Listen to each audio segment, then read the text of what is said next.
Hello, we are Memphis Communiversity. Today we are going to be continuing our intro to proof-based math, and we are talking about equivalence classes and partitions in this video. So our last video we introduced equivalence relations and we introduced the concept of equivalence classes. So now we are going to continue that.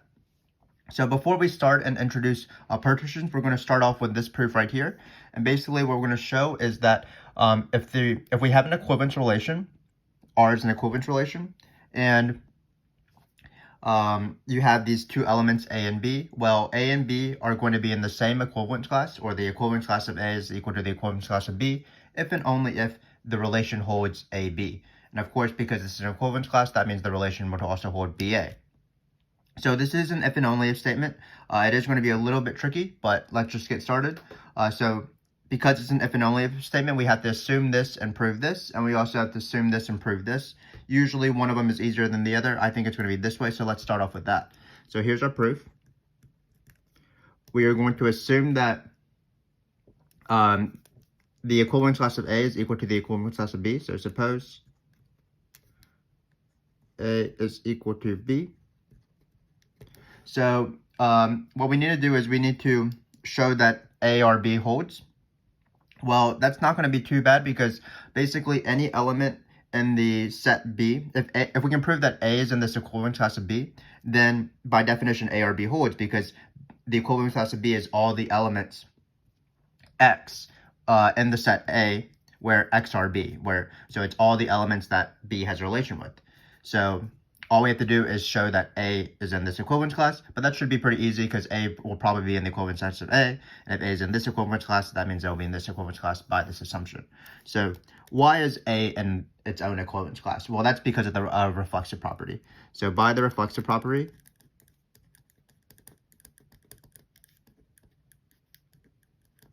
you can write A comma A, or you can write A or A, or sorry, you can write A comma A is in R, or you can write A or A. And thus, so what does this show? This shows that A is inside its own equivalence class, so that's pretty obvious. And what is the equivalence class of A by definition? Well, it is going to be all X's that have a relation with A. So A has a relation with A because of the reflexive property. Let me get a new pen before we start. So we have, it seems like both of these pens are not working. That's not great.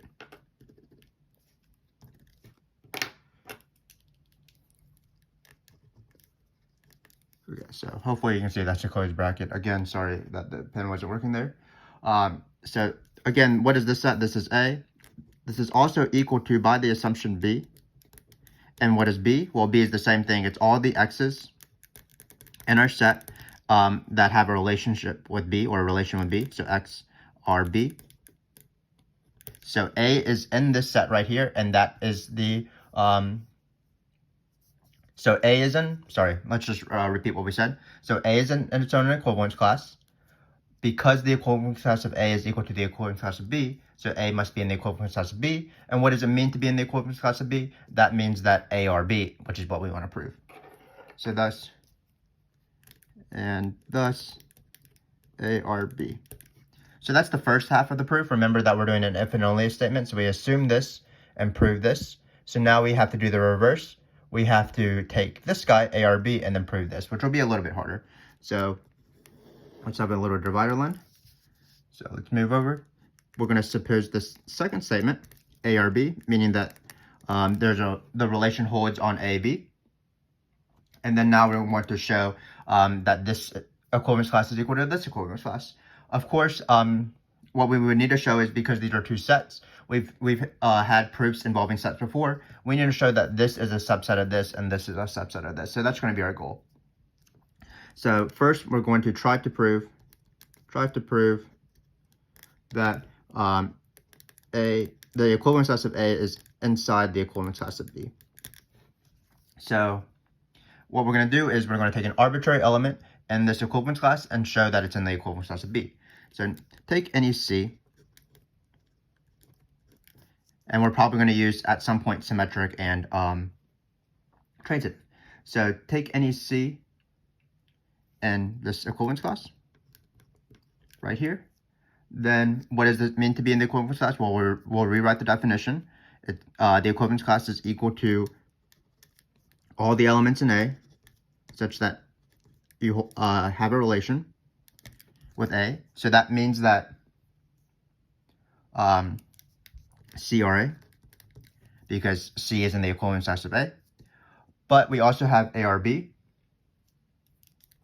So because we have this and A or B, by the transitive property, that means that C are B.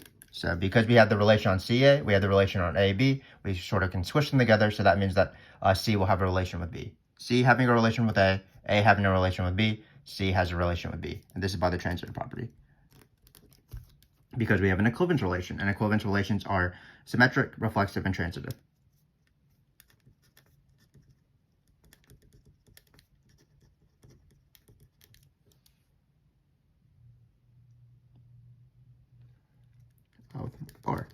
So, but what does CRB mean? Well, CRB means because the relation holds on CB, that means that, of course, that's the definition of being in the equivalence class of B.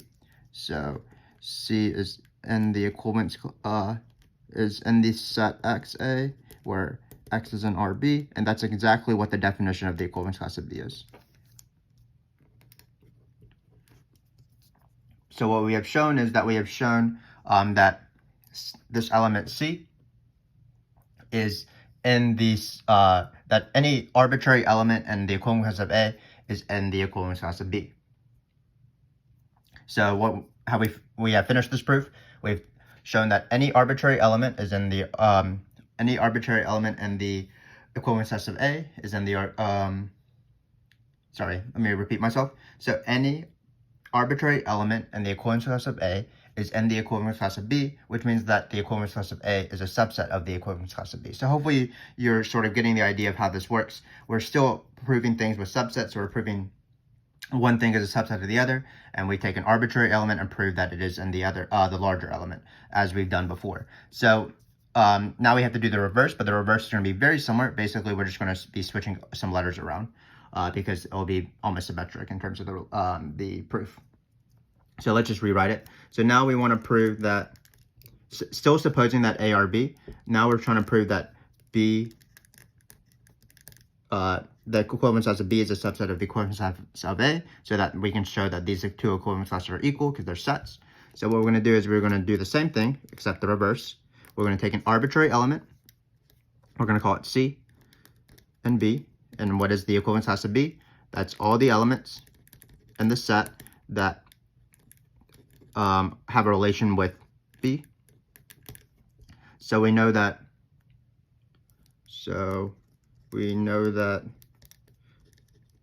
CRB. So what do we want to show? We want to show CRA eventually, because the equivalence class of A are all the elements that are the form XRA, and we still have ARB still. So how can we use CRB and ARB with the transitive property? Well, we can't yet, because we would have to switch it around. So this is where symmetry comes in. Once we switch it around, notice that the second part of this guy and then the first part of this guy, once we switch it around, will be equal, so we can use the transitive property.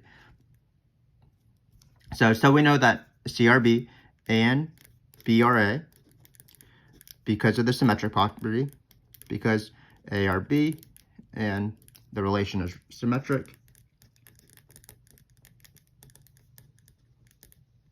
So again, this side of the proof is a little bit harder because we couldn't use just ARB as presented, because we weren't able to apply the transitive property to this pair, just like we did in the first one. But once we switched it around, because it's symmetric, we were allowed to do it. So now, because of this fact right here, we are allowed to use some transitive, because now these two match. So that means that CRA, so we know that CRB and BRA implies CRA by the transitive property. Transitive, I can't spell transitive. So if you have CRA, that of course means that C is in the equivalence class of A. So thus C is in the equivalence class of A.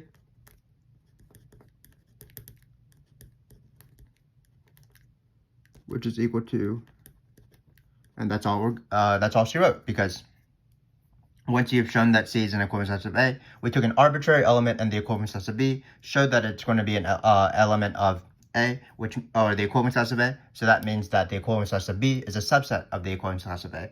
So we've proven that both of these equivalence classes are subsets of each other, which means that we are done with the proof, because then the equivalence classes are equal. So hopefully while this has been a lengthy proof, hopefully this has been a good review of if and only if statements, for example, and also proving that two sets are equal by showing that they're subsets of each other. And how do you prove that one set is a subset of another? You take an arbitrary element in your smaller set, the thing you want to prove is a subset, and then you show that it's in the larger set by the definition of what it means to be in each of these sets. So for example, in this case, let's just take the second case because it's a little bit trickier. So we took an arbitrary element in the equivalence class of B. That means that CRB holds, because that's what it means to be in the equivalence class of B. We took our given of ARB, but we also switched it around because we wanted it of this form, and we were allowed to switch it around because we have symmetric, and then CRB and BRA by the transitive property implies CRA, and CRA is the definition of being in the equivalence class of A. So hopefully that made a little bit of sense. So what did we prove in the end? We proved that if you have two elements, their equivalent classes will be equal if the relation holds. And same with the other direction. If you have a relation, that means that the equivalence classes will be equal of those two sets. So now what we're going to do is we are going to define what a partition is, and then we're going to give an example of a partition. So what a partition is you take the set A, and you break it up into different parts.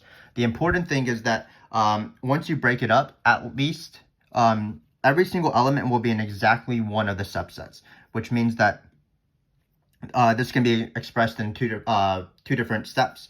First off, the union of all the subsets equals A. Basically, every single element is in one of these subsets that you partition. Secondly, the intersection of these two subsets is not the empty set, meaning that no element can be in more than one set, because then you would be in the intersection of two sets, and then this condition would not hold. So again, what this means is that you take all your elements in A and you partition it, as the word partition might mean in English, meaning that once you partition it, every single element is in exactly one subset.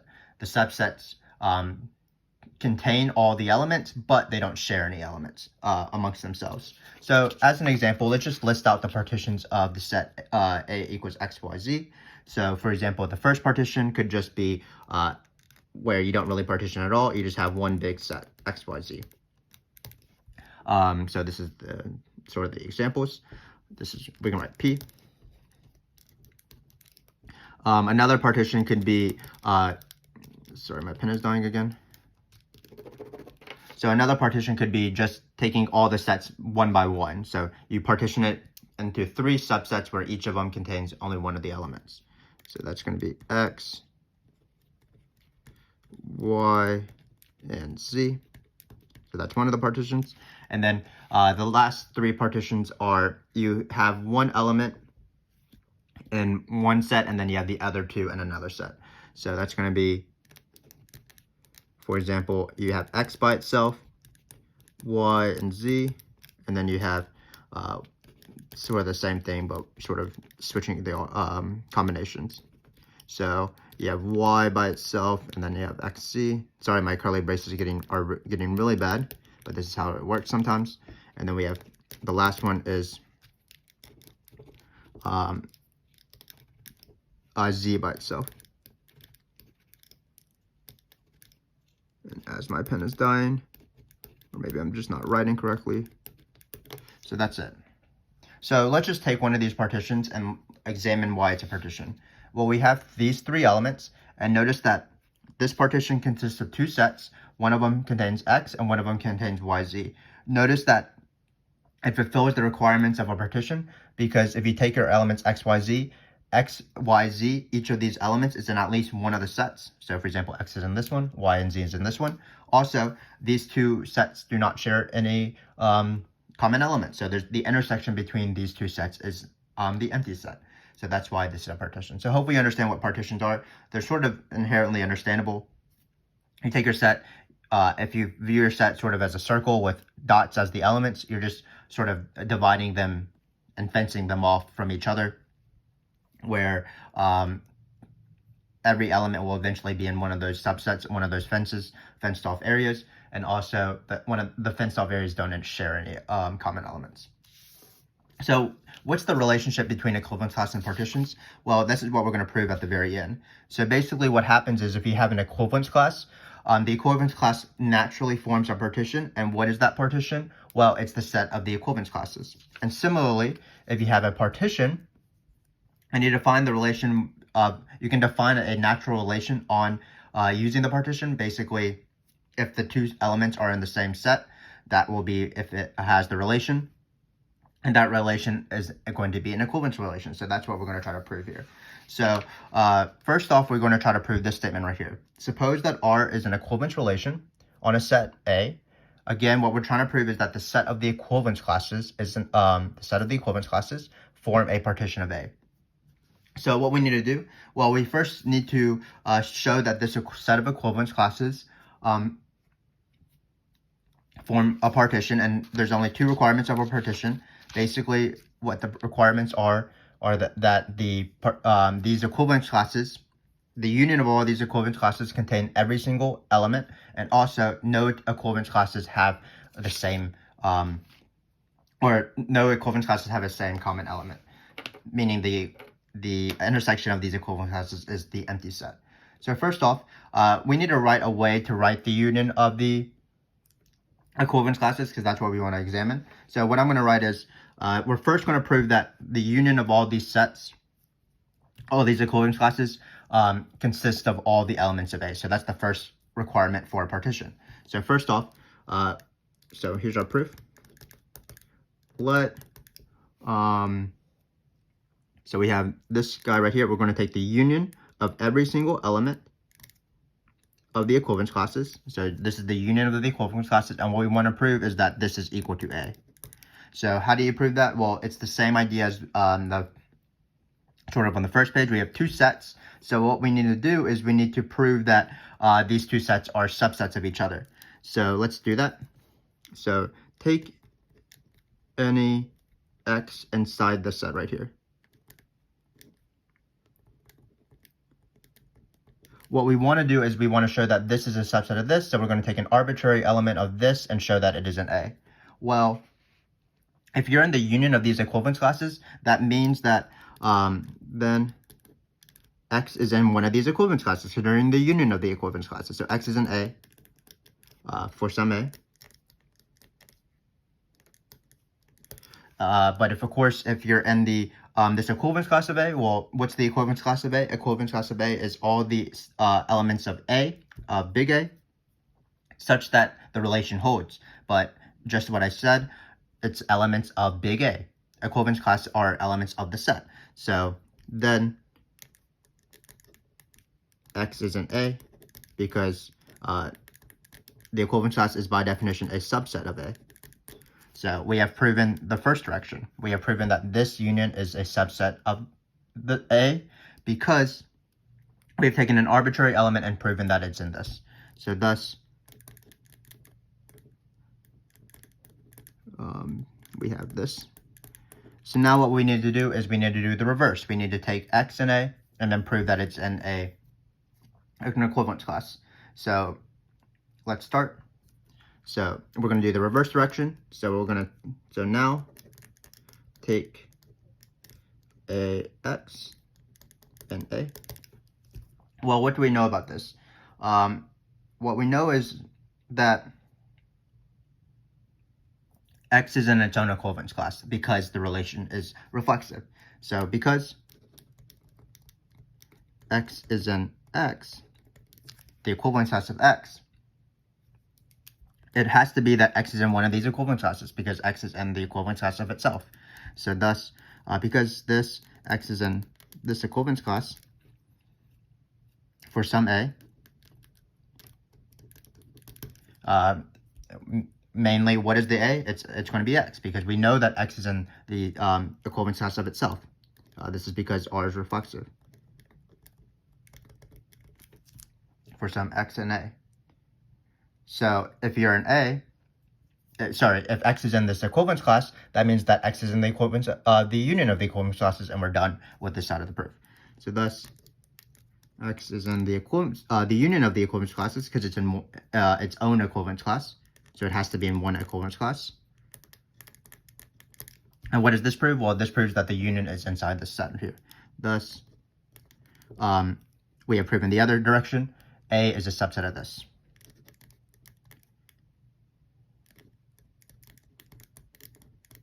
So we are done with the first part of partition. Again, what is a partition? A partition is that the union of whatever you want your partition to be, whatever you want your subset to be, first consists of the entire set. Every single element is part of in the union, and that's what we just proved. The union of these equivalence classes is equal to the entire set. Every single element of the set is inside one of these equivalence classes, and also if you're inside this one of these equivalence classes, that means you're in the set as well. So that's what we have proven the first condition. The union of all the subsets of this partition, in this case the equivalence classes, equals A. So now what we need to do is we need to prove the second condition, which is that the intersection of any two subsets is the empty set. So that's going to be right here. So let's put a little divider bar. So now we want to show that if you have two equivalence classes that are not equal, that means that by definition their intersection will be the empty set, because again, any two sets that are not equal, that means that their intersection will be the empty set. So if we have two non-equal equivalence classes, we want to show that these two share no common element. So we want to show that this is equal to this. The intersection of these two equivalence classes is the empty set. So hopefully you're understanding what's going on. So what's the easiest way to do this? Well, the easiest way to do this is probably proof by contrapositive, because we can take some, as you'll see, it will be easier. So let's do proof by contrapositive, because it will be easy to take some non-empty intersection and prove that the equivalence class will be equal, which is the proof by contrapositive. So suppose A intersection B is equal to not equal to the empty set. What is that? What would that mean? That would mean that there's some sort of common element between them. The intersection is not equal. So then there exists some C and the intersection.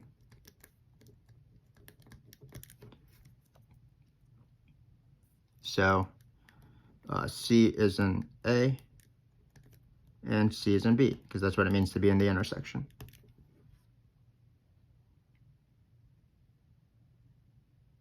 So what does C being in A mean? Well, that means that C are A. Thus, C are A, because what does it mean to be in the intersection of A? That means that, or not the intersection of A, but in the equivalence class of A, that means that you have the relation. Also, we're going to apply a symmetric real quick, as you'll see later. So because C are A, then and A are C, because it's symmetric. Furthermore, we have CRB as well. Because C is in B, we have CRB. So because C is in B, we have CRB. And why are we trying to do this? It's because we want to do transitive on ARC CRB. So that's why we flip this guy with the symmetric property. So thus, by transitive, we have ARC, CRB. So we can do transitive because these two match. So it's going to be ARB. Sorry, I'm running out of room, but we have ARB. And if we have ARB, that was actually our first proof. If we know that A is RB, then that means that the two equivalence classes are equal. So by our previous proof, that means that A has to equal B. So I probably should have mentioned that before. So again, this has been sort of a rush of this contrapositive proof, but we're trying to prove that if these two equivalence classes are not equal, that means their intersection is going to be the empty set. And we found that it's easier to prove the contrapositive because it'll be easier to take some element that's common and try to prove that the equivalence classes are equal. And how are we going to do that? We are going to use our previous proof because we have a condition for two equivalence classes being equal, mainly that the relation A or B holds. So how did we do that? Well, we used this common element and sort of switch things around to show that we have A or B eventually. So we have CRA and CRB because that's what it means for C to be in these equivalence classes respectively. Then we switched them around, so it's ARB, so that we could use ARB, no, sorry, not ARB, ARC and CRB with transitive to have ARB. That's what we wanted to have because that's our condition for two equivalence classes being equal, as we proved before. So this finishes the proof that this is a partition because we have fulfilled the two conditions of a partition. So what do these equivalence classes do? Well, these equivalent classes, first, their union of them form the entire set. That's this part right here. And secondly, if they're not equal, that means that they have empty intersection, which is the second condition of a partition. So hopefully this made sense. It was quite confusing and I sort of rushed at the end. I should have sort of stated why we are proving a proof by contrapositive. It's because we can use this guy right here. It's easier to prove that two equivalence classes are equal because we have this condition right here. But it was a good proof in my opinion because it reviewed proof by contrapositive and it reviewed subsets and stuff like that. So now let's do the reverse thing. So let's say we have a partition and we are defining a relation by declaring that the relation holds only if x and y are in this some subset of the partition. And what we want to do is we want to prove that R is an equivalence relation. So this is not going to be too bad. This is going to be a review of last video, what is an equivalence relation. So let's first prove the three properties. So what are the three properties? The first one is reflexive. So first off, is X in a subset basically? So because we have a partition, the first condition of our partition is that every single element is in at least some subset. So because we have a partition, X is in some X for some subset and B and P. So hopefully you can tell the difference between my capital X and my lowercase x. But again, a partition means that every element is in at least one of the subsets of the partition. So because we have a partition, X is in some subset X. And then, of course, X is in the same subset as itself. So X is in the same subset as itself. So that means that the relation holds X R X. Because we have X R X. X is in the same subset as itself, and we know that it's in at least one subset, or exactly one subset, because we have a partition. So same thing with sort of symmetric, pretty easy and intuitive. So if X R Y holds, what is X R Y? That means that X and Y is in some X for some X and P. So basically X and Y is in some subset of P. Well, if you just flip them around, obviously if X and Y is in some subset, that means that Y comma X is, even if you look at it in a different order, that is still in the same subset. Thus, Y comma X is in X because order doesn't matter, has no meaning in subsets. So that means that Y are X. So hopefully that made sense. Symmetric is very easy. Like if X and Y are in the same subset, then obviously if you just view them as Y X, it's still going to be in the same subset. So now we have transitive left. So hopefully my pen will live for transitive. So transitive. So how does transitive work? Well, you assume that X are, hopefully this pen works. You assume X are Y and Y are Z. So basically, you assume these and you want to show X are Z, of course. Well, what this means is that X then x, y, and some x1. So x and y are in some subset, and y and z, and y and z is in some other subset. So x and 1, and sorry, my pen is dying at the very end, as it has throughout the video, but hopefully this has not been too big of a problem. It's the dangers of using technology. So again, what does it mean for transitive? It means that the relation holds. If the relation holds on x or y and y or z, you want to prove that the relation holds on x or z. But in this case, what does the relation holding mean? That means that this is the condition. That means that x, y is in some subset and y, z is in some subset. But we're going to use the second condition of the partition, which is that every single, when you have two pairs of subsets, that means that their intersection has to be equal to 0, the empty set. So if these two elements share y, that means that these two subsets have to be equal. So because x, y, we can write y is in the intersection. I'm just really struggling here at the very end, but because y is in the intersection of x, y, am I just not writing correctly? Where are these pens? Definitely dead.